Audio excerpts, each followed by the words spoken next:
ზმნა to see ითარგმნება როგორც დანახვა.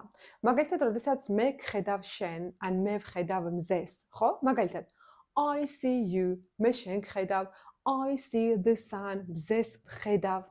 მაგრამ ზმნა see ასევე ხანდახან ითარგმნება როგორც შეხვედრა, ან ნახვა, ან სხვადასხვა როგორც მივდივარ და ეხლავე ნახავთ მაგალითებში, როდესაც მე კი არ ვხედავ რაღაცას, არამედ მე ვხვდები ვიღაცას, მე ვნახულობ ვიღაცას.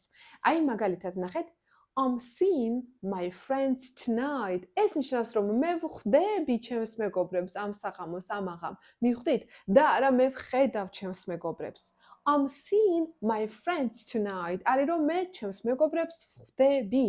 ან მაგალითად ნახეთ, I see a doctor twice a year.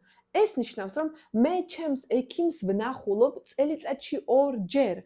ან რომ მე ჩემს ექიმთან მივდივარ წელიწადში 2 ჯერ. ანუ რომ ხო, ექიმთან მივდივარ წელიწადში 2 ჯერ. ანუ ნახეთ რა საინტერესოა? ანუ see ხარ ითარგმნება როგორც დანახვა, რომ რაღაცას ვხედავთ, მაგრამ ის ასევე ითარგმნება როგორც რომ ვხვდები, ან რომ შევხვდები, ან რომ ვნახავ, ექიმის შემთხვევაში ასევე ნიშნავდა რომ მივდივარ, ანუ ვნახულობ ექიმს, okay?